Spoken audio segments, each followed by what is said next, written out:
What's going on, everybody? This is Riley McShane from Allegaeon, and you are listening to the Brutally Delicious Podcast.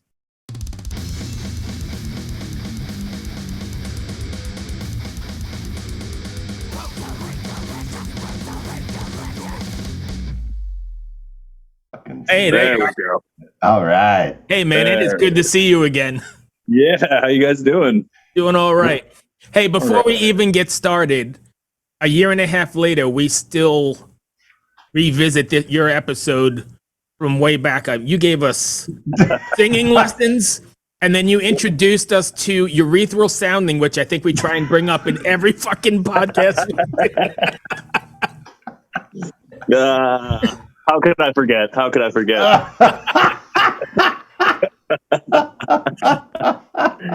Yeah, hold on just one second, guys. No worries. I'm going to pop into my car real quick, so I might switch from Wi-Fi to... that's fine. Yeah, I'm technically on a job right now, but I couldn't get anybody else in the band to take over for this one, unfortunately. So you guys have to deal with me being on a phone. That's cool. I appreciate you taking the time anyway. Yeah, no worries, guys. All right. Are you still out in San Diego? Could be worse. Could be somewhere where it actually snows and shit. Yeah. We're in Richmond, and it's here. It's like 22 this morning, so I'm jealous. So I'm going to go ahead and start this, and as if I couldn't be a bigger fan of the band, you guys dropped Damnum, and holy shit, this is a monster record. Thanks, man. It's a monster record, and I mean, Chris is going to talk to you about some details in a little bit, but my favorite song is, hold on, I'm going to have to pull it up because I just lost it. Called Back, is that it? Called Home, yeah. That is crazy. Thanks, man. Everything about that song, and I mean, your voice, but how hard of a song was that to write? Because that seems like that came from your core, right? Yeah, so that song, Greg and I co-wrote the lyrics together, and then the band, myself included, all kind of contributed musically to it as well. I think the musical part that I wrote was like a lot of the piano stuff, right. And like the progression of the chords in that middle section, that that whole thing. But Greg and I co-wrote the lyrics to that song together because we both lost people that were very close to us to suicide over the past couple years. I'm sorry, man. Almost like one right after the other. And so we were both experiencing, the pain of that loss kind of at the same time. And, being musicians, that's just kind of how we cope. It's how we process those emotions. So we wrote that song together, and I think that it definitely resonates with people, even if they're unsure of like the source material. You know what I mean? Like it just has that element about it where you can tell that it's a very like emotionally invested song. Yeah. It presents a new dynamic that we never really had musically before. You know what I mean? And I think that because of those reasons and a few others, it's a song that really hits.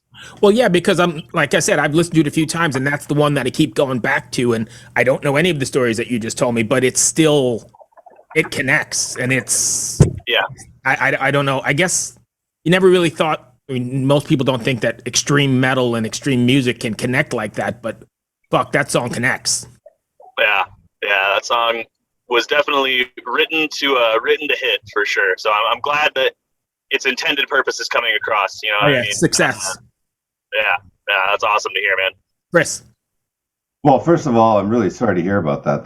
That's a hard thing to go through, losing someone like that.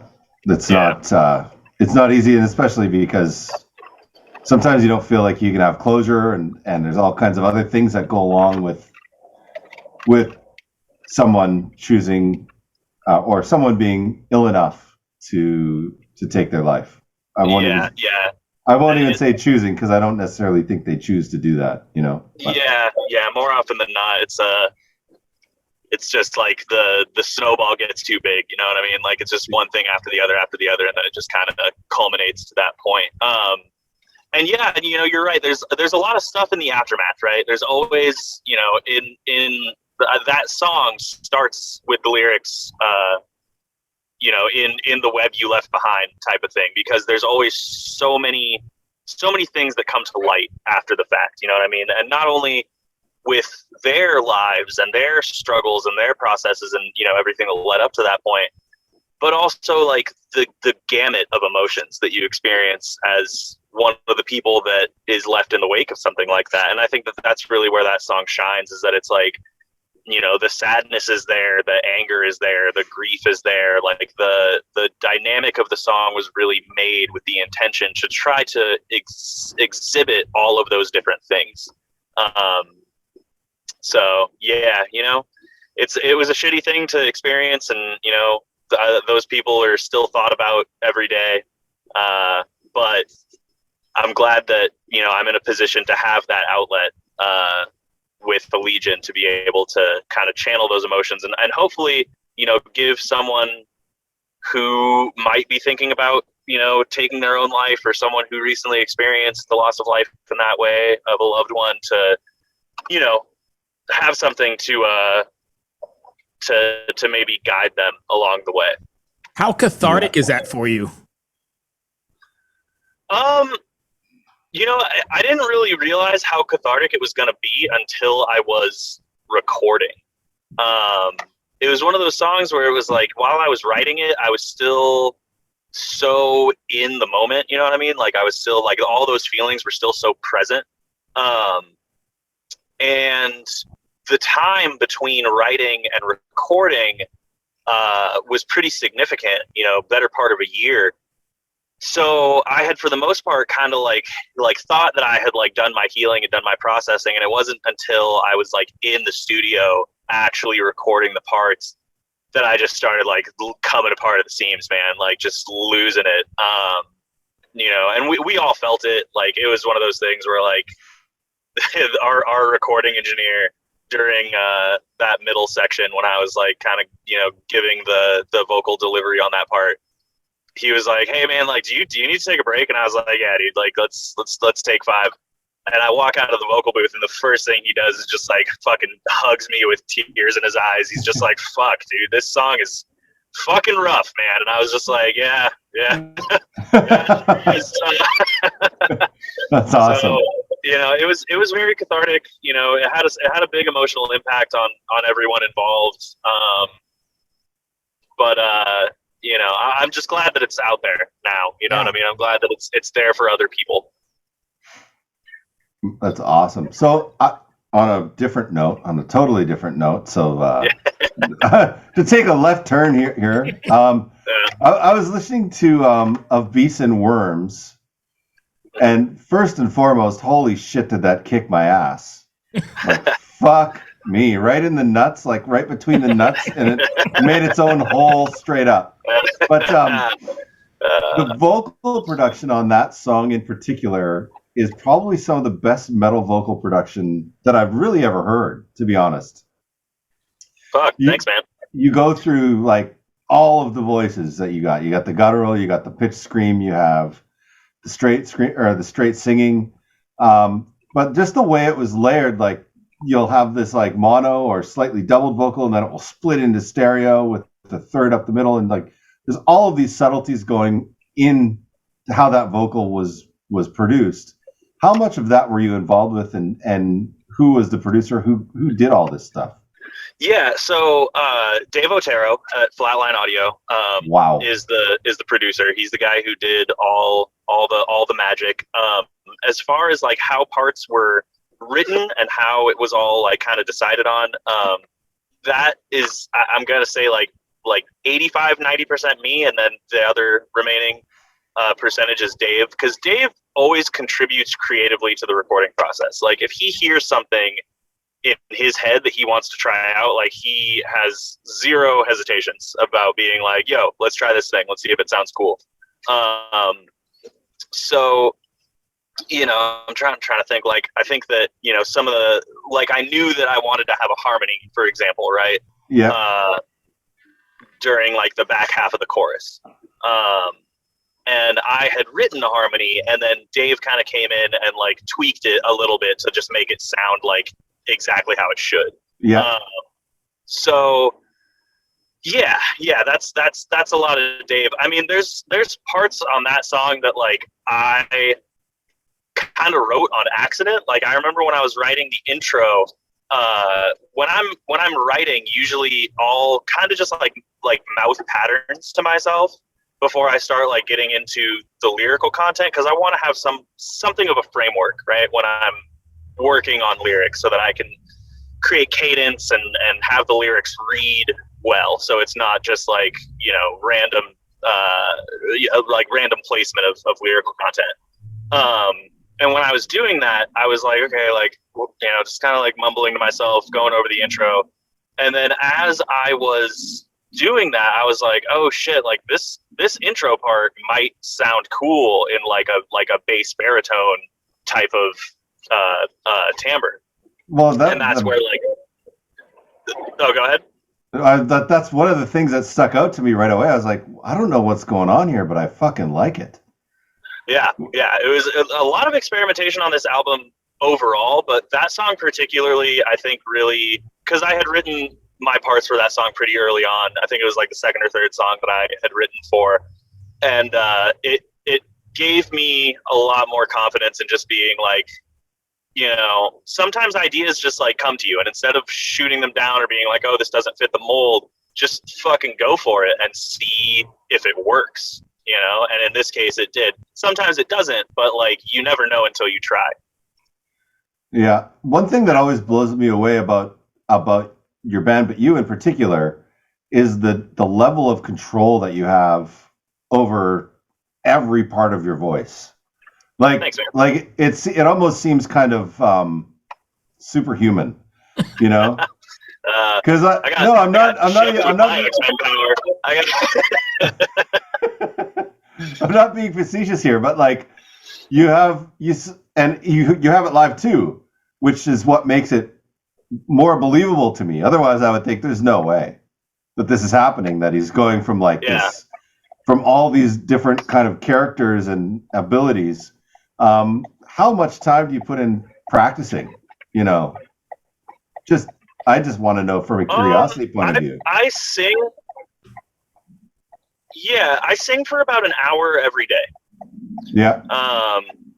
And whether or not it's like death metal vocals or cleans, or, you know, like I listen to a lot of different music, and usually what I do when I'm singing, you know, throughout the day is I'll just kind of like sing along to whatever I'm listening to.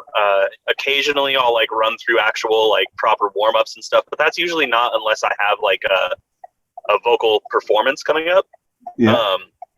Like when I'm on tour, for example, if I know I'm gonna have a 45-minute set, I'll spend like 20 minutes doing warm-ups like right before I go on stage, so my voice is warm. But then I usually won't sing much throughout the day, because, you know, it's like working out, you know what I mean? Like, you don't want to hit the gym for 4 hours every day, because your fucking muscles will explode. So it's the same kind of thing with your voice. It's like, I don't want to sing for more than like an hour and a half, maybe 2 hours a day, because I don't want to like damage my voice. I don't want to start experiencing vocal fatigue, all that kind of stuff. So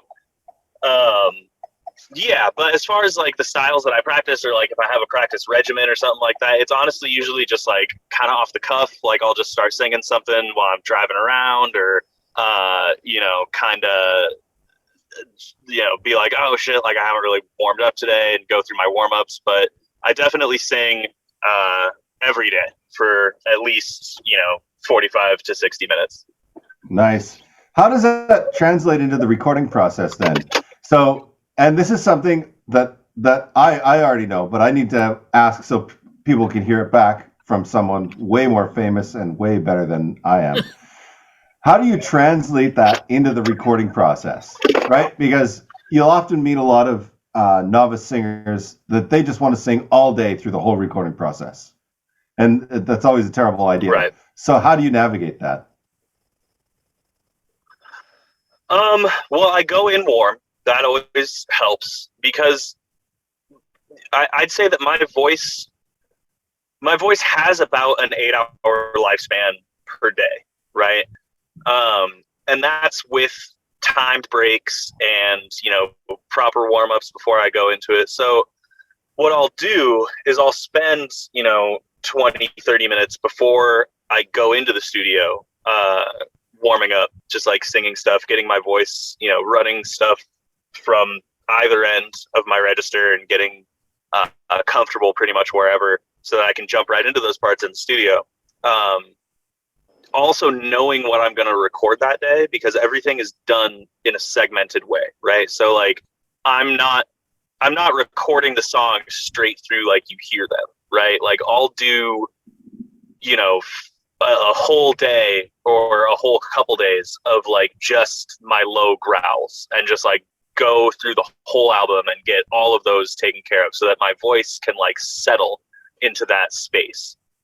And then once we're done with all those, I'll spend a day, half a day doing all my highs and stuff like that and just kind of going through it like that. So knowing what I'm going to record the day I'm going to record it is also very helpful for,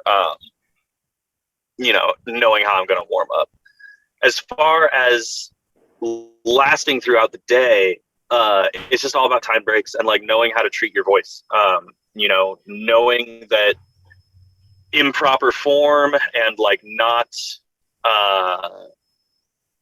singing from like knowing your vocal anatomy basically is also important. So knowing how to use your voice, knowing how to treat your voice, and then knowing what you're recording the day you're recording it are all things that I take into consideration when I know that I'm going to be having like an 8-hour session for a week straight. You know what I mean? Like 7-8 days in a row of just doing 8 hours of vocal production.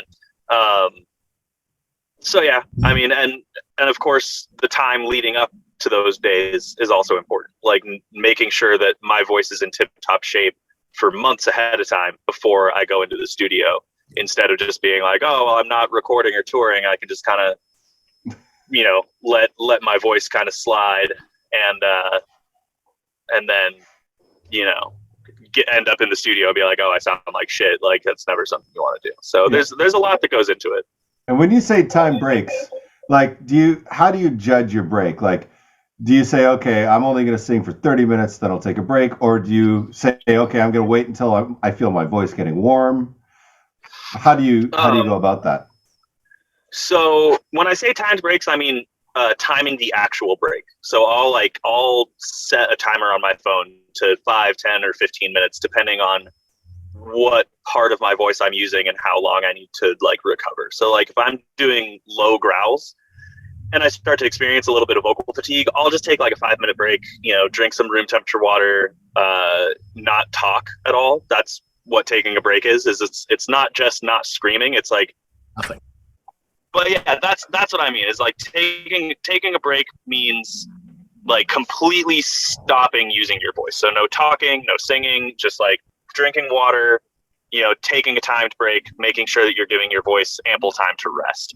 Imagine it like, I use exercise allegories and metaphors a lot when explaining this because it's something that most people can understand, but it's like, you don't lift weights for eight sets straight, right? You do like, if you're doing 4 sets, you do, 8 reps and then you rest for 2 minutes and then you do 8 reps and then you rest for 2 minutes. It's like that. So everything is very timed because you don't want your voice to cool down. Like I don't want to take like a 30-minute break. But at the same time, I, don't want to give my voice not enough rest. So I'll take like I said, like 5, 10, 15 minutes, depending on what part of my voice I'm using, and just give it that adequate recovery time in between,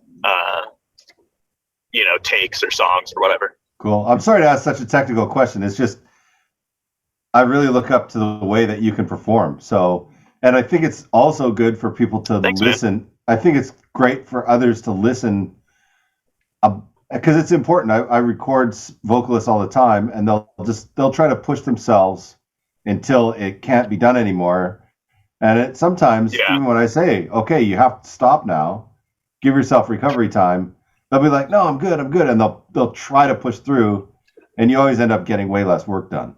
Yes, yeah, 100%. It's you have to know your body, man. Like, and that's a huge part of like why it's so important to rehearse before you get into the studio. Like, you need to know what your limits are, and you need to know, how long can I sing before I need to take a break? Like, how well do I know these songs so that I can, accomplish what I need to accomplish in the allotted time that I have in the studio. Because I recognize that being in Allegaeon, I'm in a very fortunate position where like we have label support, and like I get to spend a whole week and a half, 2 weeks in the studio with 8-hour days, just fucking making shit perfect, right? Right. But a lot of people, like, they're self-supported. They only have time to budget like 1 or 2 days in the studio. And I understand like the desire to have that urgency to be like, no, like we have to get all this shit done like this weekend. It's got to happen. But if you try to do something like that, you need to spend the time leading up to that weekend really understanding and learning and understanding your body and your limits and how your vocals are going to be affected by either recognizing or not recognizing those things. Yeah, I also think it's a good idea, just to add on to that, to work with a producer that understands if you know that, because if the producer knows you don't, they can add in editing time or whatever to make up for whatever's going on with the vocalist, so they can stretch it out. They can stretch out the vocals for a longer period of time. So I know we're running up against time here, but sorry. No, that's fine. I think it's great. But how excited are you to finally be out on tour? Because like a week and a half from now, maybe 2 weeks? Yeah, a little under 2 weeks, man. I'm stoked, dude. I haven't played a show since the like late fall, early winter of 2019. So I am. Oh my god.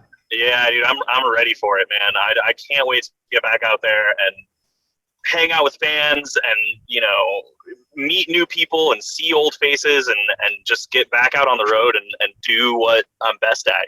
Like it's been miserable not being able to get out and play shows for the past 2 years. So now that we're finally right up against this beginning of this tour, I'm just getting more and more excited as each day passes. And it's a really good package too. That's going to be a great tour. Yeah, man. If you're a mellow death progressive metal fan, like this is cream in the jeans, man. This is the one. Okay, well, who are the bands on the tour? It's Omnium Gatherum, and then us as direct support, and then opening up the bill is Black Crown Initiate. And that's a heavy as fuck band too. Yeah, Black Crown fucking rules. Much fun will be had on this tour. And I will say that anybody listening to this show, whoever those 3 people are,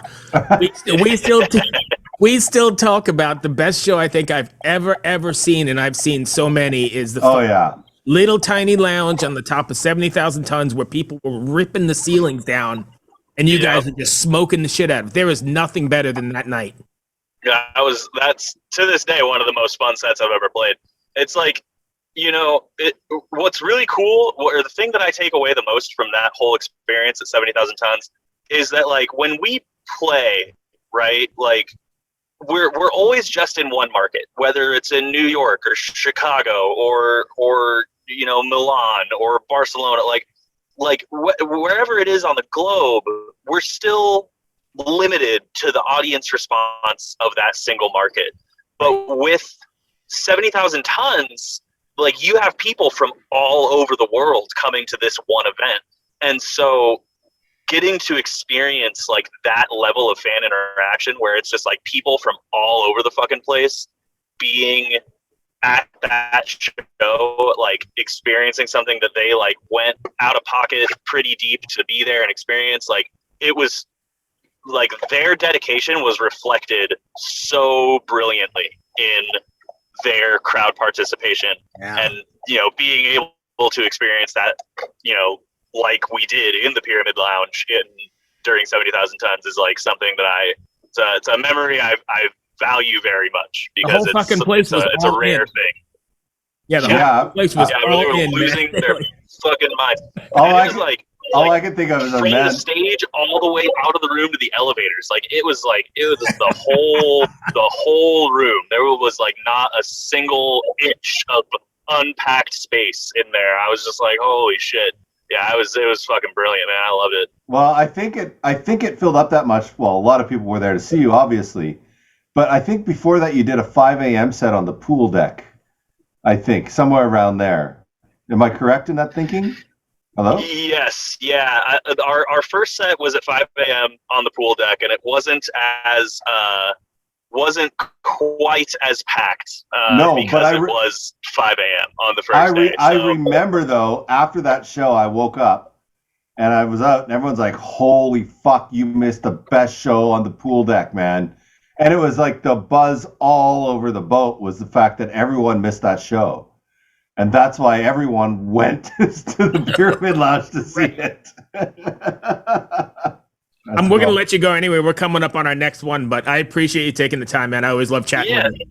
No worries, guys. Thank you so much for having me. Sorry for the connection issues. And until next time, it's always great talking to you, and I hope to hear from you soon. Thank you, my friend. Stay safe. Have a great time on tour. Absolutely, guys. I hope to see you. Be well. You too, man. Cheers. Cheers. Cheers.